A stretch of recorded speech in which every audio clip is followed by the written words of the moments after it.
Yes, what is up, everybody? Welcome to Ginger Runner Live, episode number 209. 209? We're getting up there. Getting old. Very excited about tonight's show. We get some local badasses on tonight, which I'm pretty excited about.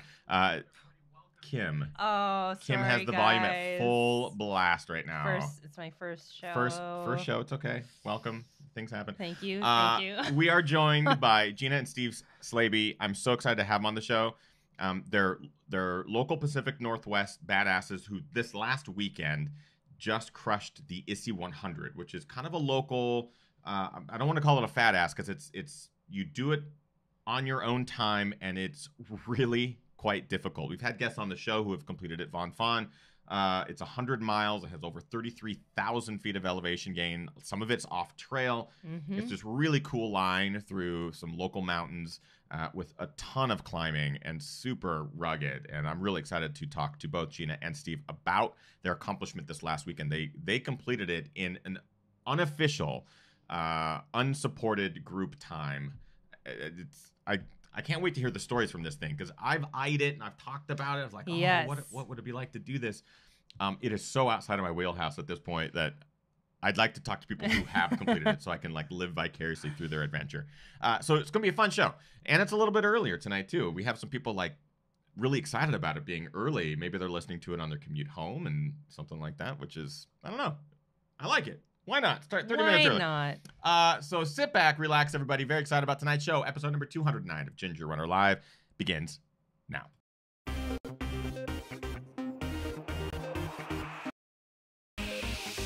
Ginger Runner.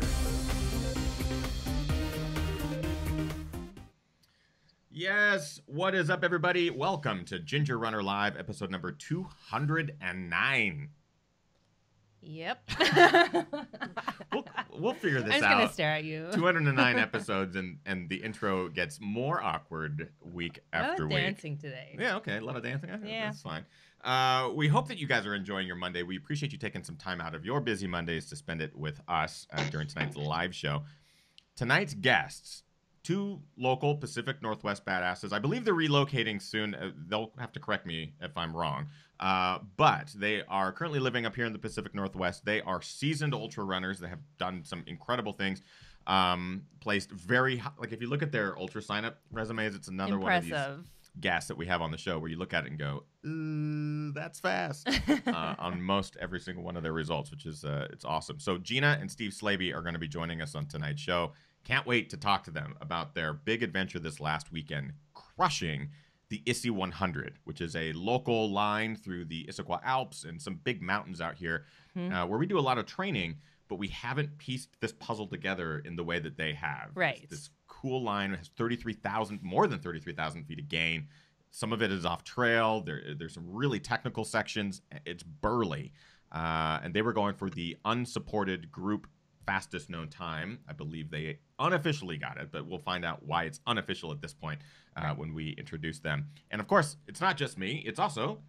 Hi, guys. It's Kim Tashima Newberry. And as always, I will be in the chat room. We are live. So you can just pop your questions for our guests into the chat room, and we'll be asking them throughout the hour.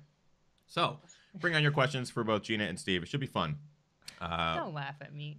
You laugh at me. It's okay. We have some additional people to thank tonight. Of course, this show would not be possible without the support of our Patreon supporters, the GR crew. Big shout out to all of them. Three in particular at the top tier. Chris Lee, who's been a longtime supporter of Ginger Runner Live. He and his crew of trail runners in Hong Kong.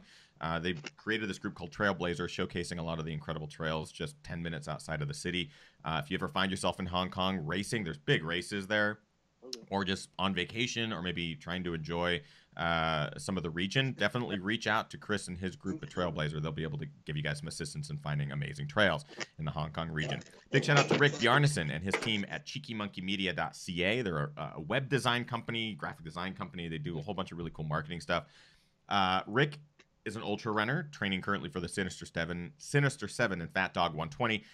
He is also completely redoing the Ginger Runner website. He and his team there basically took it upon themselves to redo it, and it's looking awesome. I can't wait till I can actually say, go there now and see the new one. Because if you go there now, it's a bit it's a bit bunk. It's what I designed a couple years ago, but he and his team are redoing it. So big shout out to Rick. And finally, Brian Sands, longtime supporter of the show. He ran his first marathon last October, currently training for his first 50K and beyond. Brian has just been a huge supporter of the show. He's probably in the chat room tonight. Big shout out to Brian. Let me know if he pops in, because I know that he's a frequent viewer of the show and just awesome supporter. So it's a big shout out to those three individuals and the rest of the Patreon crew. Okay, I think that's it. Without further ado, we are missing one of them on camera, but I'm assuming it's either dog related or drink related. We'll find out exactly why. Or dog drink related. Or dog drink related. But Gina and Steve Slaby are coming to us live from the Pacific Northwest. So without further ado, you get one half of the duo. Here's Steve Slaby. What's up, Steve? Hey, Steve. Hey, how's it going? And Gina. There she is. Gina Slaby. How are you guys? Good. Got a great weather in the Pacific Northwest today. Summer is coming on. It's great. I was gonna say, I think your guys' backdrop is one of the best that we've had on the show. I agree. Like, we are stuck inside, and it sucks because, of course, just right outside is some of the best sunshine right now in the Pacific Northwest. Were you dealing with a dog emergency? We were feeding them. We're hoping they're going to be quiet through this. You heard them barking just now? Or? Barely, but we also have a dog, and we have dogs on the show all the time. I feel like it's kind of an ongoing thing where there's always if they own a dog, for some reason during the live show, the dog becomes part of the show. Right. Like, what are you guys doing? What are you guys doing? I want to be on. Well, first of all, it's great to have you both on the show. It's long overdue. Both of you have some pretty stout ultra running resumes. Let's start with this. Since you guys both just completed the Issy Alps 100 this last weekend, is this the first time you both have done an adventure like this together? No, we've done quite a few. We've run quite a few races, 100-milers together and 50-mile runs together, 50K, stuff like that. So yeah, this is probably the most similar. So Plain 100, if you guys haven't heard of that one, it's kind of similar. It's you're on your own. There's no course markings. Yeah. You have a map and you have to navigate, carry everything that you need with you. So Plain was probably most similar to this one. Right.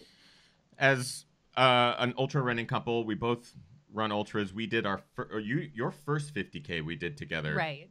And it was an interesting learning experience. I think for us, it was one of the best things as a couple. One of the worst things, but also easily one of the best things. Yes. Do you guys ever run into that where, why are we doing this together? Or do you give yourself space? Or like, how does that dynamic work out? I don't know. It's kind of weird. It's like we've never spoken about that type of stuff, but it's like, it's weird because during the race, I'm sure you guys had it where you're not always both feeling great at the same time. Sometimes one of you is feeling great and the other one's just kind of shuffling along. As we just kind of go with the flow, it's almost like that unspoken understanding that that person's going through a bad spell and then they'll come out of it. But sure enough, you're going to have a bad spell too. So if you yell at them now, they're going to be yelling at you later. Yeah, you end up sharing the responsibility at some point. But you both also race individually. So you're both seasoned ultra runners. In that case, does the other partner turn into a support system, or do you like find yourself training together or training separately depending on the challenge? What's that dynamic like?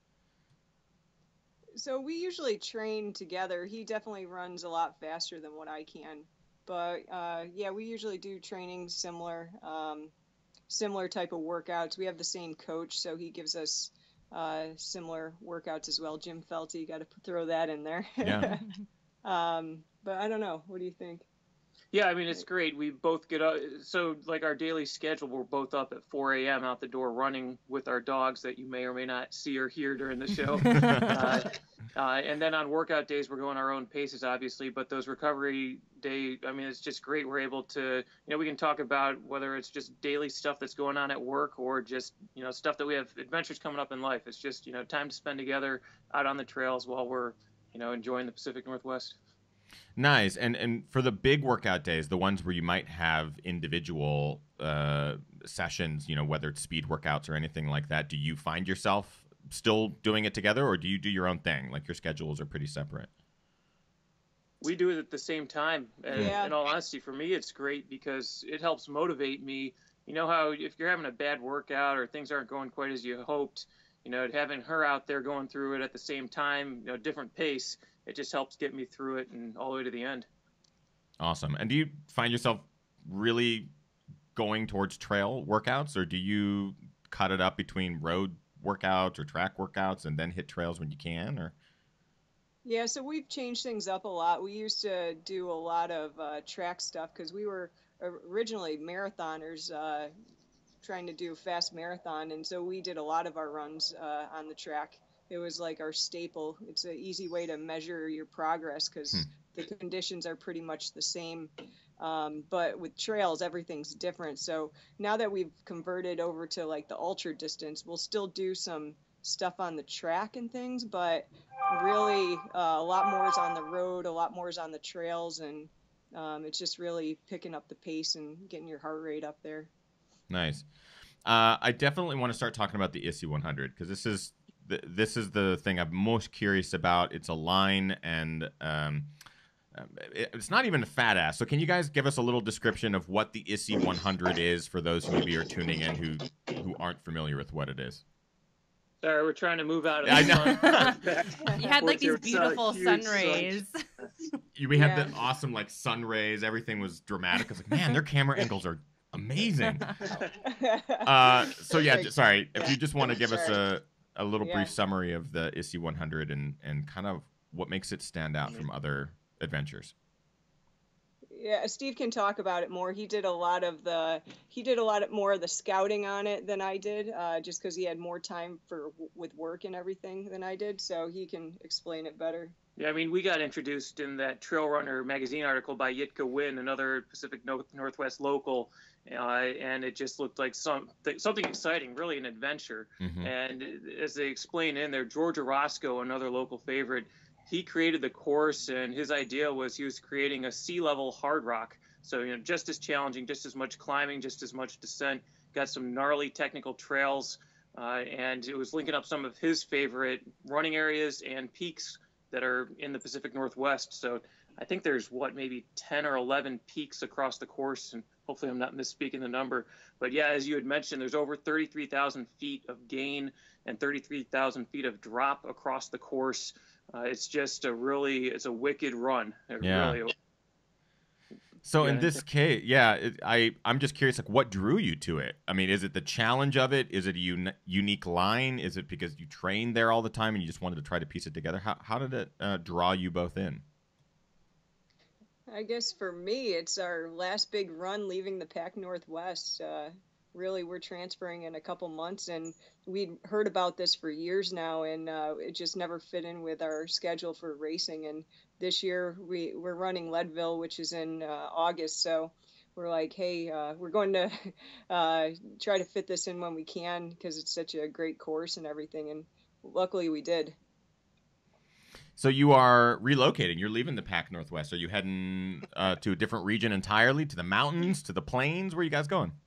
Yeah, so we're headed to Pax River, Maryland. It's about 75 miles south of D.C., and it's as flat as can be. It's hot and humid, and flat rural farmland. But it's Navy relocation. It wasn't by choice. If we could, we'd stay here. We love it out here. Yeah, we actually have a lot of viewers who are also serving, and some who actually just relocated over there. Yeah, that's right. And we also have a question from Lemon PT44. Lemon asked, does Geena still run for the all-Navy team? Yes, I do. So our last race we did a race in, I think it was Hungary. It was a cross-country race, and it was pretty rough. It was a 10K, and I think I've lost a lot of my speed since I was training with marathons and stuff. No, this one, so it was the World Military Cross Country Championships that we had qualified for. But it was the Navy team. Yeah, it was the Navy team. We got stuck in the 4-kilometer race. There's Olympians in this race. No kidding. Like Olympians from the Summer Olympics that ran in the race. Yeah. No big deal. Yeah, I'm ashamed, but a little not ashamed that I got chicked. Fortunately it was a separate race, but the women ran faster than me. There was women Olympians that the same course over 4 kilometers. and he got lapped by the guys. I didn't get lapped. It was a 2-lap race, so if you get lapped on that one, that's a bad day. Out of 2 laps, getting lapped on, Yeah. that would be pretty bad. Back to the Issy 100. In this case, have you trained on these mountains up to this point? In multiple cases, I mean, is it Cougar, Tiger, Squawk where you spent most of your time, or have you been out towards the Mount Si, the Tenerife mailbox and stuff like that?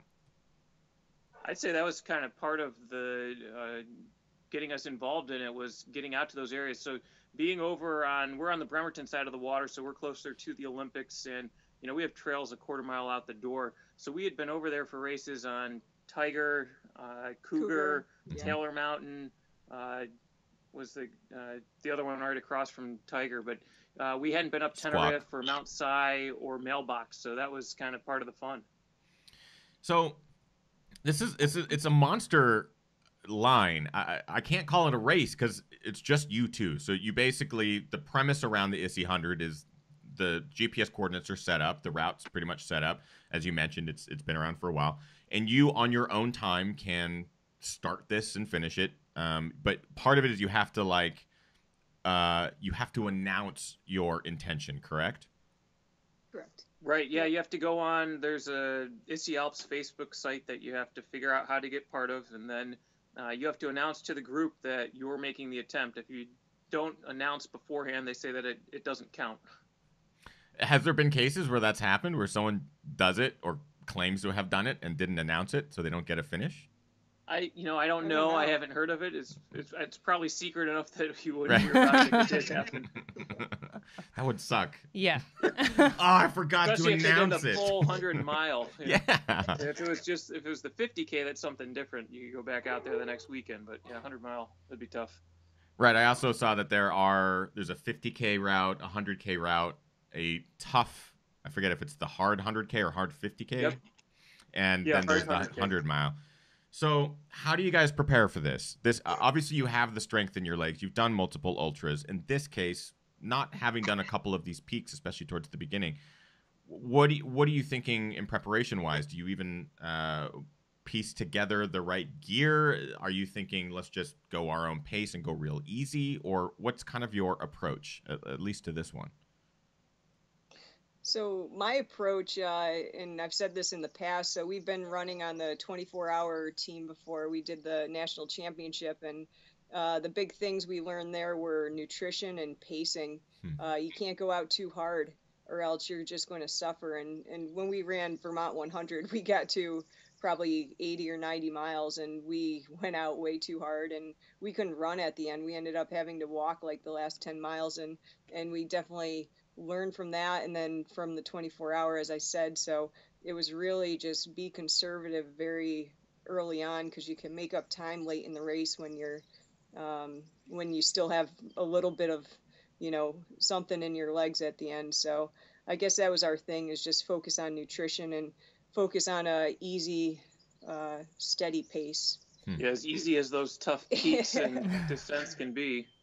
That was my next question, is how much actual running was involved in this? Because it's just basically up or down. Yeah. So the ups we're the surprised. steep ups were walking. Yeah, I was climbing.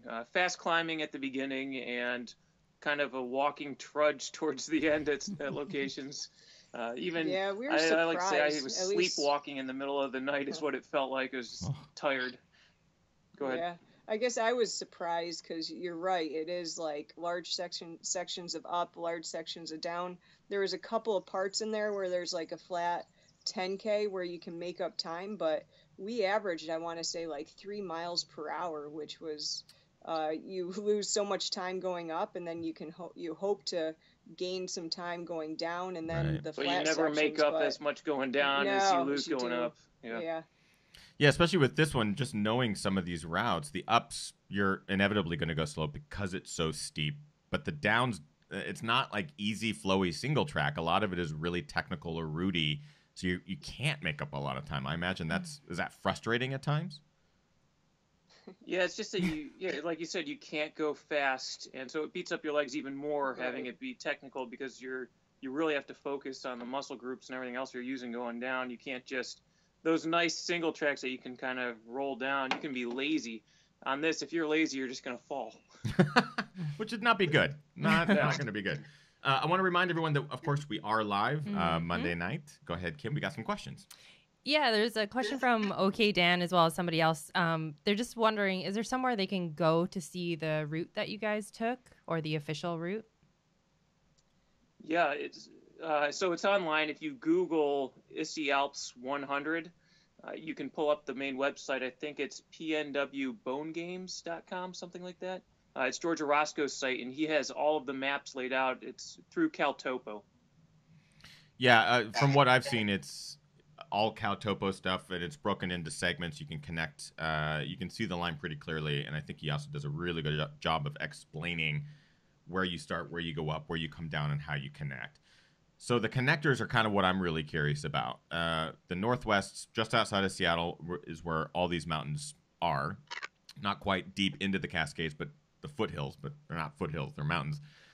So each peak in its own right is a very popular hiking destination or a really popular place to get a lot of gain or a good run in, but connecting them all. So in this case, are there sections where you're off trail? Are there sections where you have to pick a very specific line, or can you create your own line, or how does it work between these mountains? Because some of them don't have trails at all. Yeah, I'd say the connectors, I mean, George did a pretty good job. He found probably at least deer trails or something as far as, and I know there's talk about some of the connectors being better, but yes, some of the connections are very tough to make. And, we did some scouting ahead of time, even went out with George and some of the other locals to help us with scouting it to make sure that we knew where to go on these connectors because they're not easy. And I still, sleep deprivation, whatever, I was getting turned around out there still on some of those kind of more difficult connectors middle of the night. Yeah, there's definitely, we recommend if someone does want to run it to go check out the course ahead of time, because if we didn't do that, even though we had done probably, I don't know, maybe 75% of the trails or so, saw just about a good chunk of them, we still lost a ton of time just stopping, pulling out maps, looking at it, and then it's huge. But when you're sleep deprived, it took us 32 hours, which isn't bad compared to, I guess, some people will be out there for 40 hours. But when you get to that point, it's just you're that much slower. And in the dark too, that's another portion of it. So definitely we recommend checking out the course ahead of time. Yeah, we decided to do it with the maps printed out. We didn't get the GPS that told you turn now, make a left now onto this trail or whatever, which, that's perfectly legitimate, but we went about it more of the old school, print the map, scout the course, and see if you know where you're going. Yeah, okay, Dan in the chat room has a good point. A lot of down trees on the trail this year. Did you guys, especially in these connector trails, which are goat trails or sometimes off trail, maybe it's a ridge line that you guys are following, was there a lot snow? I mean, we're also dealing with a pretty deep snowpack already this year. So did you encounter a lot of problems with the route that would cause delays? There's quite a few sections. We had a couple definitely notable sections. One was at the top of Tenerife. We were kind of, with all the snow, there was a million paths that we were trying to follow to get up top, and then, getting back down. It was pain in the ass snow. I call it pain in the ass snow because it's like that slushy stuff that's like 3 to 6 inches deep. So it's like you can't get into a good routine running through it. You're just slipping and sliding the whole way. So it's just pain in the ass. Yeah, and then the other section was, as we had said earlier, what was it, near Tiger or something? They just coming off of East Tiger, the logging. And we the trail disappeared. I'll post a picture of it sometime, but basically there's no traces of the trail. Like you could see, it says this is a trail, but then it's just logs down across the entire thing. So that turned us around. But there were other trees across the course that were down. I guess I could call them pain in the ass trees too, because yeah, like just following your journey, because also part of the process was you taking pictures at each summit or trailheads, and so you can kind of follow along from afar. You did post that there was a section that was gone because of logging. Part of the Tiger Mountain Park area is privately owned logging land, and I know I've run a lot of trails out on that side of the mountain that you'll get there one day and you're like, oh man, these trees are beautiful, and you'll get there 2 days later and it's gone. Completely different. So is that what you encountered? You basically hit a clear cut area, so there was no trail. How did you manage to either get through it, get around it, and keep it accurate? I think this is kind of it's a good story for us. I mean, middle of the night, so it's probably 10:30, 11 o'clock at night. And it's raining, it's cold. Yeah, we're a little bit slower than we had hoped through that point, and we're coming off of, it was the railroad grade trail from the summit of East Tiger to get onto the East Tiger Trail, take us down back towards the 100K mark, for those that are familiar with the course. And you see the gate, and you see it says this is a trail, year-long route or whatever. But you go about 20 feet and there's some tape, and then it's just gone. There's just trees down everywhere. Wow. So we kept on going. We thought the trail would go straight because we were following the flagging that was there. And then we're looking at our maps and we're like, oh, this stream, the trail follows a stream. You just have to stay with it, and then you'll hit where this other trail intersects it down the course, and we'll be back on the route. Little did we know that actual stream was a stream that was 90 degrees off from where we needed to be. So we were following the wrong stream 600 or 700 feet downhill, and we got down and we're like, there's something wrong. Oh no. Yeah. So we took out the maps and we backtracked. We got up to the top. We swear we saw somebody else out there, but I don't know that there was somebody else. It looked like a spotlight. And then both of us were just in the trees trying to figure out, because it showed where some other streams should have been. We found out, where another stream was. Gina actually had maneuvered over to it, and she was calling over to me. And sure enough, that was the right one. It took us, as it ended up, if we had done like an 180-degree turn through where the trail was, we would have ended up right there. And it was only 100, 150 yards down from that trail. Gina's going to take care of a dog emergency. Sure, yeah, yeah. But 150 yards down, and we're back on the trail. So we lose an hour and a half, because of just our poor navigation or whatever. And then sure enough, the trail was right there. But it just goes to show you, if we had scouted the course more ahead of time, this was a section we hadn't scouted. For the locals that run those trails, they know where they are. They would have been fine. It was just we didn't do our scouting for that one, and that ended up costing us some time. I mean, having just run on Tiger multiple times myself over the years, I even as someone who runs on it regularly, I've hit those clear cuts before. You have, unless you know exactly in your mind where it picks up on the other side of the cut, sometimes it can be tricky to try to figure out how to navigate through there. A lot of the times there's just giant trees and hundreds of them that are across the path that you would have taken, and it would take so much time to try to get over them or under them, rather than going up or down. So yeah, I totally understand. Was there a reason that you guys chose to use maps, like hard maps and like legitimate navigation, as opposed to technological advances with a GPS device and stuff like that? You mentioned that you purposefully chose not to. I'm just curious. I guess we're getting ready for Barkley, and our big mistake was we didn't bring a compass, and we didn't. So after we realized, we backtracked to where we knew we were at. We've done some orienteering courses, and we reoriented ourselves, and then figured out how to make it down to the trail. So I don't know. I guess we don't have the technology. We borrowed people's trackers, so those tracking that you were seeing. Yeah, we didn't own it, so we never used it. We weren't familiar with it. But looking at it, I think it's easy. If you have something that just tells you turn here, people could probably crush the course faster if they had that. Much faster. Yeah. So let's talk about that. You guys set out to set the unsupported fastest known time. I believe you actually set out to set the overall fastest known time. It just so happened to be unsupported. Were you able to accomplish this, or was there a point in the undertaking that you both decided, well, we're not going to make this specific FKT, let's shoot for this? Or at what point did things change, or did they change? So the overall fastest known time was supported. And I don't know. I think it's a key point to make just for people who aren't familiar with it. The unsupported versus the supported. Supported, they can have people meet them anywhere along the course, bring water, food, whatever. They can have people come out and pace them. Whereas the unsupported, we were carrying everything in our packs with us from the start. We were getting our water from the streams along the way, and there's no outside assistance. So it's a little bit, probably the logistical aspects of it is quite challenging because you're carrying up to 2 days worth of food with you for the course. You can't, like in an unsupported, you cannot stash food in water either. That's called self-supported. So the unsupported, you are truly carrying everything with you that you need other than the water that you filter or take from the streams. But yeah, so the overall fastest time, that was by a guy who had done it supported. And that's true. We were going out to try to get that. And, without that navigational error, we would have been right there, I think.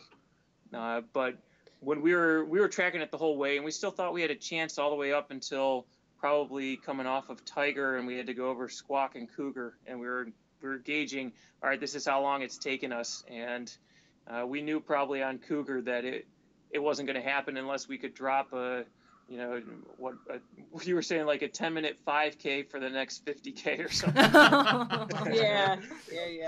Yeah, no, it was a 15-minute 5K. I told Steve he had to run really fast, and then he could get it, and because there's no way I could ever run that. So yeah, no big deal. After 97 miles, just drop a 15-minute 5K. You got this, Steve. Yeah, on some gnarly trails. Yeah, over Cougar and Squawk. Yeah, over Cougar right? and Squawk, which are no slouch. We call those mountains the fakies because every time you get on them, you're like, oh, it'll be an easy run today. I'm on Cougar or something. And then you look at your watch later, you're like, 5,000 feet of gain? How did... And hours and hours later. 13 miles took me 4 hours? How did that... Yeah, those mountains, I mean, all three of those mountains, Cougar, Tiger, Squawk, plus Tenerife, Mailbox, Psy, Little Psy, Rattlesnake. What I'm listing off are most of the peaks. I know that there's some little baby ones in there, and by baby I mean enormous, but those are pretty much the peaks that you have to tag. Was there one or a couple that were the toughest for you along the route? For those who maybe look to take this on, what was the toughest section for you? And it might be different for both of you. Yeah. So I was, I guess, very disheartened, or I guess the lowest of the race was when Steve told me after we finished, what was it, Tiger, that we still had Cougar to do and Squawk. Like we had to go across the highway or cross the road after we'd from done the last Tiger peak. Yeah, Gina the last, mentally and I was getting like, tired, and she didn't realize. Yeah, we were at probably like 80 miles or 85 miles, whatever. And then Steve's like, because I didn't check out that last part of the course because I was working, but Steve had, so he had seen Tiger and everything, and having to do cross the highway, go up Squawk, and then do Cougar, that was probably the worst part of it for me. Like I couldn't believe it. Like you said, they're no slouch, those peaks, but after like 25 hours, like we had stopped to get water or something, and then I started running again. Gina just laughed at me. She's like, "You are just shuffling. You look ridiculous." And we're thinking, like, the people that like are out there seeing us, quote, running, are probably like, "What are these people doing?" It's not running. So for me, I think, like Mailbox and Tenerife are definitely the more challenging peaks. Knocking them off earlier helps, but then the ones that hurt the most are those ones at the end. So Cougar and Squawk were definitely difficult. Yeah. Our just quads because, were shot by that point. You'd thrash your legs. And that's one of the tougher parts of the course, I think. People argue which direction is more difficult to do because they have the ass backwards route where you can do it in reverse. And I think it's a pretty good debate. You can either trash your legs in the front and then you're just slogging along at the end, or you're running and then you're tired and you have to go up these steep peaks like Tenerife and Mailbox. So it's arguable which way is more difficult. I can't, like either one of those sounds awful to me. Right. I mean, like Tenerife and Psy, I mean, you're talking 4,000+ feet of gain just to climb, plus Mailbox and like all these peaks. That it's a big climb. It's 3, 4, 5 miles with thousands of feet of gain. But then the tigers, the cougars, and the squawks are less gain, but lots more ups and downs. It just sounds miserable either direction, ass backwards or forwards. Again, we are live. Kim has pulled a lot of questions aside here. Kim, what do we got? Yeah, there's a question from Lori Hall in the chat room. Lori asked, what pack did you guys use? Going to be a lot of gear questions. We're super curious about this as well. Since it's unsupported, you probably had to carry a lot of unique things, items. So go ahead. I think we lucked out with weather because we had to pack minimal clothing. I had like a long sleeve shirt and like some arm warmers, and that was about it. But I used a Camelback, and then nutrition wise, I use Honey Stinger and stuff like that. But really, we were very minimal. We didn't have any crampons or I don't know any type of cold weather gear at all. I've read people having definitely people bring poles, but we didn't do poles. We didn't do like anything. Yeah, Gina did the Camelback that the water pouches rest on your hips, so you can store stuff up in the back compartment. And then I did the Ultimate Direction. I think it was an older Jurek model, so local to the Northwest here. Yeah. Yeah. Water bottles up front versus the Camelback on the back. Yeah. So I had the 2 water bottles and then just the pack. And like she said, we go very minimal on it. So long sleeve shirt, hat, and gloves, and then like a rain pullover. And we did have some rain, but as long as you keep moving, you stay warm. Go ahead, Kim. Oh, sorry. And there's questions. There's multiple questions from Chris and Kim. For water, did you guys bring a water filtration system, or did you just drink right out of the streams? And dovetailing onto that, Ryan Flint also asked, did you plan ahead of time where and when you would be getting water? So we bought a water filtration system, which is awesome. Tim Stroh told us how to use it, and it's really just a very lightweight bottle with a filter on it, and you stick the water in there. Hey. Stick the water in there, and then you drink it, and it filters afterwards. Was it the Be-Free or something? Be-Free? There's a lot of people talking about the Be-Free in the chat room right now. So it would have been great if we used it, but we did unfiltered water the entire time. We picked our streams, we hope wisely. We'll find out in the next 2 days. I think your dog already knows. Your dog's like, you're fine. We were out on Cougar last night, and we were just talking about the streams. Yeah, I mean, so we were on Cougar Mountain, which is it's the last. Well, I guess you'd go from Cougar back to Tiger, but it's one of the last major climbs of the Issy 100, and there's still lots of water. So there's still lots of little creeks and little rivulets and stuff like that where you can source it, but that's not always the case, right? So were you worried that there would be? I know I'm going to catch water here, but it was dried up, or did you even plan ahead at that point? Yeah, so we didn't plan ahead on this at all. Fortunately, I mean, as you've seen, we've had a lot of late season snow and rain in the Pacific Northwest. So, talking to George and a lot of the others, dog wants to go too. Talking to George Roscoe and a lot of the others while we were scouting, they said that, you go later in the year and you do have to worry about whether or not these streams are running. But right now, everything's flowing. I think I saw one dry stream bed the whole time. Wow. Yeah. What do you think is probably one of the best memories that you guys will be able to pull from this? Because it's hard. It's a hard event, a hard line. It's purposefully built to not be easy for anyone, and there's very few people who have actually completed it. But I can imagine it's a huge accomplishment for you. So what do you think is one of the best things? Really, I think just the finish, just being able to finish it, because the overall challenge, this isn't a lot of your ultra races. You can truly just show up because the work's been done for you by the race director. The course has been marked. You have aid stations along the way. Yes, you have to train and everything else, but for this one, you have to fully prepare yourself to, one, get out there and know where to go, because nobody's going to tell you where to go. Right. You have to know what nutrition, you have to logistically plan as far as clothing. You have to know what will get you through based on the conditions, because there's so many different variables that can go wrong. And when you're doing an unsupported with nobody else, really out there to help you, it becomes a lot different. So just being able to finish for me is the big accomplishment of it, because you know that you worked hard to make sure that you could have everything ready to go, and then you were able to still finish it. What about you, Gina? What do you think is the best memory from this? It's a huge accomplishment. What do you think is the one thing you're going to take away that you'll remember?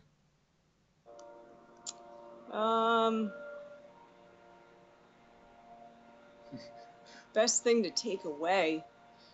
I know, I guess just finishing it. Like, I've never tested myself on 33,000 feet of gain before. So, I mean, the highest we've done are probably low 20,000. So I guess, yeah, just being able to finish it. I guess that's the best part, definitely. Does it inspire you to do other similar adventures? I mean, picking lines or creative ways to get through the mountains, or what's next? Yeah, so I asked Steve that same question on the trails. I said, so what are your thoughts on Hard Rock and Barkley? Because Barkley is huge elevation gain, and Hard Rock, and we're in a pretty low time at that point. And I think Steve said this is about when my shuffle was laughable. Yeah, he had a laughable shuffle, and I think what he said was we need to prepare more. And then she said, "So we're moving to Maryland. How are we going to do that?" Yes, exactly. I love that the Barkley was brought up in the low time. Yeah, I love that. Yeah, Barkley's brought up at the low time. That's what you want to discuss, Barkley. I mean, it makes you respect the climb mountains, and the descent and the technical aspect of it too, because like you said, easy downhill, even if it's steep, is a lot different than the technical downhill. It just tests you differently. We have a question in the chat from Kevin just asking about blisters. I'm curious, how many blisters did you guys earn? I have absolutely none. I Nice. might lose a toenail, but no. And I wore some, I think they're Jester Dry Max socks, and absolutely I have 0 blisters, and my feet actually feel pretty good today, so no issues, no trench, but I guess our feet stayed pretty dry for most of the race. We had one stream crossing, but it's not like they were 2 stream crossings, but that's it. Not bad. Your feet good, Steve? Yeah, I think I had one, but I wear a toe spacer. I have something with my toe turns in, so I have a toe spacer in there, and just over the time, it rubbed a little bit. That's all.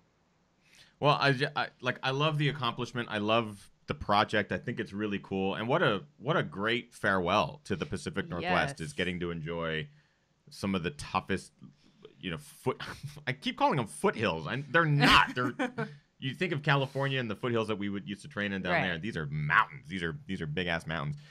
It's a huge accomplishment. So a huge congratulations to you guys. So it is technically the unofficial fastest known time unsupported. Is that correct? Correct. And you will get verification in like a week, or how does that process work? So yeah, you have to. That's the other thing with the fastest known time. You have to research, and we were going by the website by it's Peter Backwin, and you have to announce your intentions for fastest known time ahead of time, allow people to be able to track it so that it can be verifiable, and then you have to do the race report. So we're unofficial right now. We haven't done our race report yet. It hasn't even. I guess it's been a little over 24 hours since we finished. We worked a full day today. Yeah, I think Geena has the fastest known time for a woman on the course. She beat Vaughn's time, so Geena has the women's record for it. And then team unsupported fastest known time is how we'll get recorded, I guess. That's amazing. It's a huge accomplishment. It's something that I know a lot of local ultra runners hope to complete and accomplish someday. So for you guys to do it just before you leave is a great farewell to the state, to the mountains you guys have got to enjoy a little bit over the years, and that's pretty amazing. Huge accomplishment. Issy 100, 33,000 feet of gain, which is, by the way, Barkley's double that. So you guys, you got to come back and do it again. You got some work to do. Just do it twice. All we hope is there's no logging going on in Barkley, and then we'll be fine. I feel like that would almost make it easier, because then you'd be able to see. Yeah, exactly. Oh, there's logging here. Go ahead. And can you just remind everybody in the chat room what was your time? We were 32 hours and 34 minutes. Yeah. Which is the hour and a half spent during the clear cut.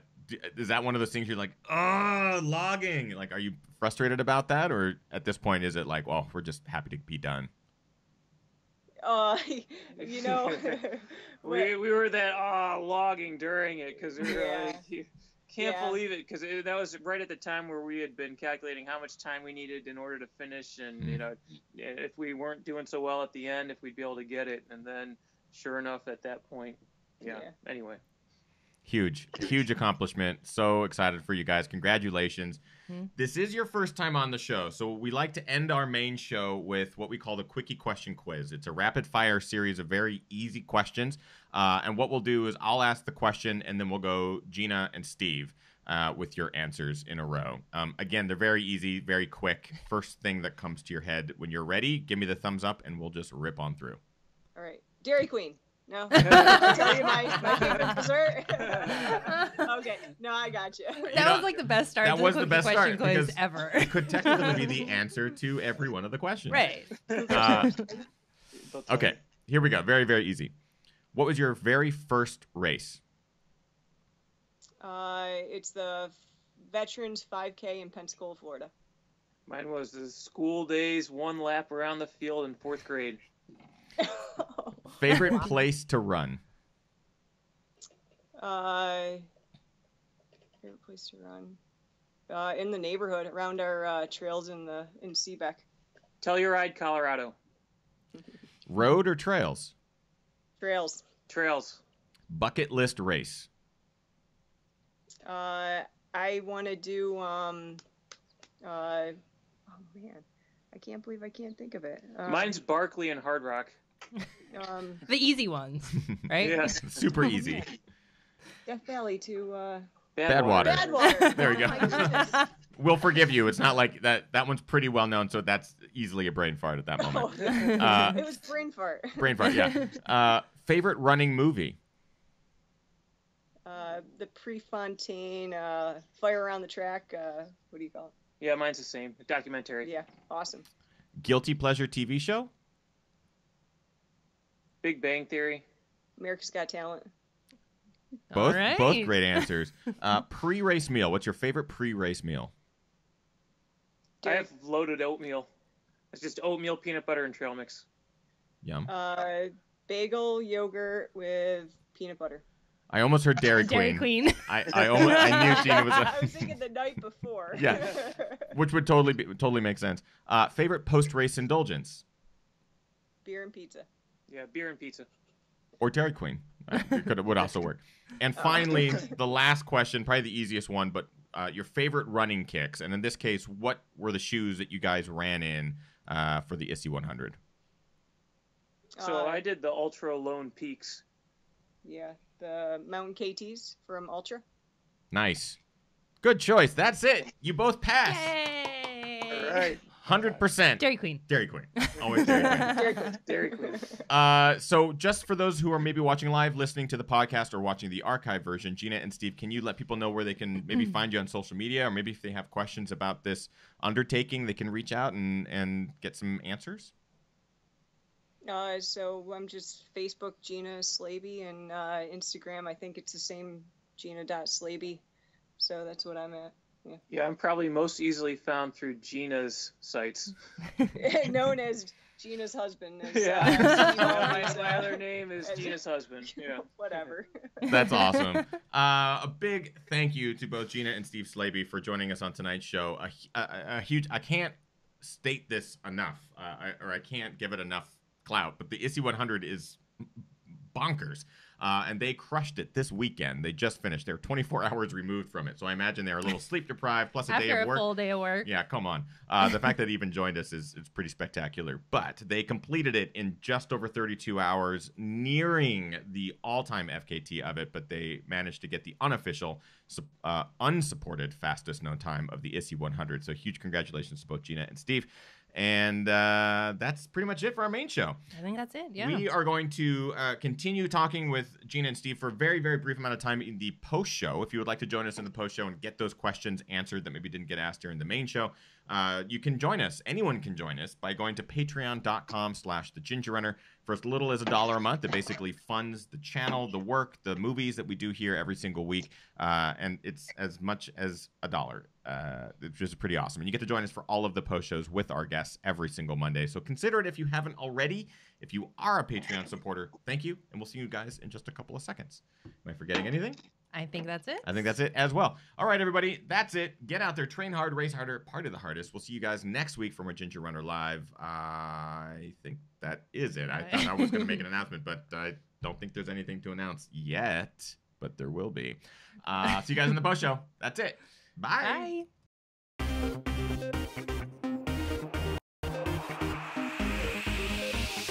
Ginger Runner.